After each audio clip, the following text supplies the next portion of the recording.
समय नैमिषारण्य तीर्थ अर्थात नैमिष क्षेत्र में सौनकादि 88,000 ऋषियों ने सब पुराणों के जानने वाले श्री से पूछा कि हे महामुनि वास्तव व्रत कौन सा है जिससे मनुष्य को मनवांछित फल प्राप्त होता है। हम सब से उसके सुनने की बड़ी इच्छा है, आप कृपा करके कहिए। सूत जी बोले कि नारद जी ने भी भगवान कमलापति से यही पूछा था, सो हम वही प्रसंग कहते हैं, आप सुनो।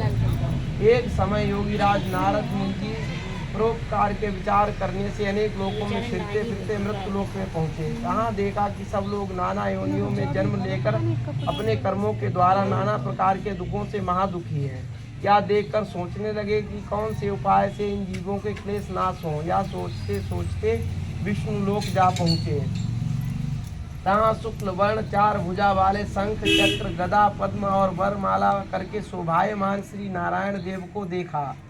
देवों के देव नारायण देव को देख नारद जी स्तुति करके बोले कि वाणी और मन से जिनका रूप जाना नहीं जाना सकता है, ऐसे अनंत शक्तिशाली श्री भगवान को मेरा नमस्कार। आपका आदि मध्य और अंत नहीं है, माया गुण भी आप में नहीं है,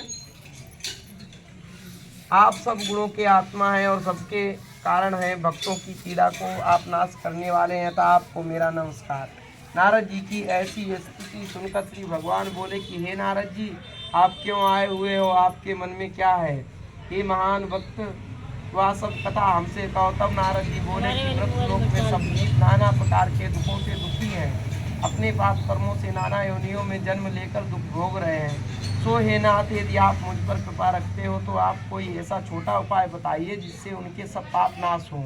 वह सब सुनने की इच्छा है। भगवान वाच, भगवान बोले कि हे पुत्र, सब संसार के भले की इच्छा से तुमने बड़ी सुंदर बात पूछी है, जिसके करने से मनुष्य मोह और दुख से छूट जाता है। मैं वही उपाय कहता हूँ, तुम सुनो। एक व्रत महापुण्य को देने वाला, जो कि स्वर्ग तथा मृत्यु लोक में अति कठिन है, तुम्हारे स्नेह के कारण तुमसे कहता हूँ। हे वत्स सुनो। यदि उस सत्यनारायण के व्रत को विधि सहित करे तो शीघ्र सुख को प्राप्त होकर अंत में मोक्ष को पाता है। श्री भगवान का यह वचन सुनकर नारद जी बोले कि हे भगवान, इस व्रत का क्या फल है और क्या विधान है तथा किस किसने इस व्रत को किया है, सो आप विस्तार पूर्वक कहिए।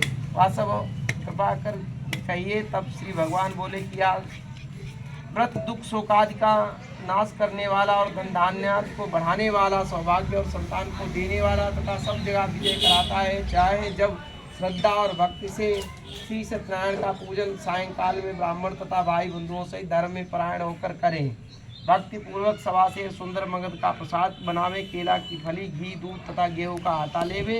यदि गेहूं का आटा ना हो तो चावल के आटे में शक्कर या गुड़ मिलावे। सवा पाव, सवा सेर, सवा मन जितनी भी श्रद्धा हो भगवान को अर्पण कर स्वयं प्रसाद पावे तथा औरों को बांटे। सबको बुलाकर कथा सुने।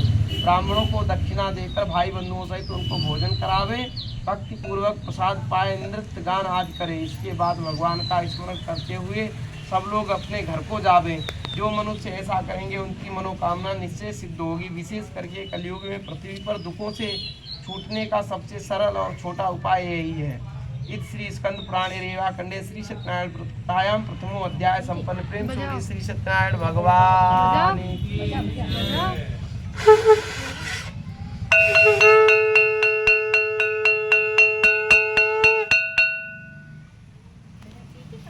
द्वितीय अध्याय सूतोवाच। फिर सूत जी बोले कि हे सौनकादि ऋषियों, अब वह सब कथा कहो कि सबसे पहले इस व्रत को किसने किया है। अति रमणीक नगर काशीपुर में सदानंद नाम का अति निर्धन ब्राह्मण रहता था।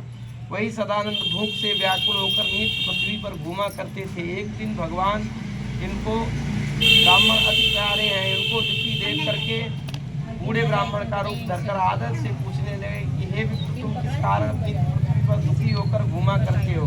हे द्विज श्रेष्ठ, सब आपके दुख की कथा सुनने की हमारी बड़ी इच्छा है, तो कृपा कर हमसे कहिए। तब ब्राह्मण बोले कि मैं दीन ब्राह्मण हूँ, भिक्षा मांगने के लिए नित्य पृथ्वी पर घूमा करता हूँ। हे प्रभु, यदि कोई आप उपाय जानते हैं हमारे दरिद्र को मिटाने का तो कृपा कर कहें। तब वृद्ध ब्राह्मण बोले कि सत्यनारायण भगवान देव जो विष्णु भगवान है, वह मन वांछित फल को देने वाले हैं। सो हे विप्र, तुम उनका उत्तम व्रत और पूजन करो। इसके करने से मनुष्य सब दुखों से छूट जाता है। इसके बाद ब्राह्मण देव को इस व्रत का विधान यत्न पूर्वक समझाकर वृद्ध ब्राह्मण रूपधारी श्री सत्यनारायण भगवान अंतर ध्यान हो गए। तब ब्राह्मण ने बताया है वह हम अवश्य करेंगे। ऐसा विचार करके रात को उन्हें चिंता विचारमग्न रहने के कारण नींद नहीं आई। सवेरे उठते ही सदानंद ने संकल्प किया कि आज की भिक्षा से भगवान का पूजन करेंगे। इसके बाद भिक्षार्थ चले गए। उसी दिन ब्राह्मण सदानंद को बहुत सा धन प्राप्त हो गया। उसी दिन से भाई बंधुओं सहित सत्यदेव का पूजन व्रत किया। इस व्रत के प्रभाव से सदानंद ने सब दुख दूर हो गए तथा सब प्रकार की संपत्ति भी हो गई और वह सभी ब्राह्मणों में श्रेष्ठ भी गिने जाने लगे। उसी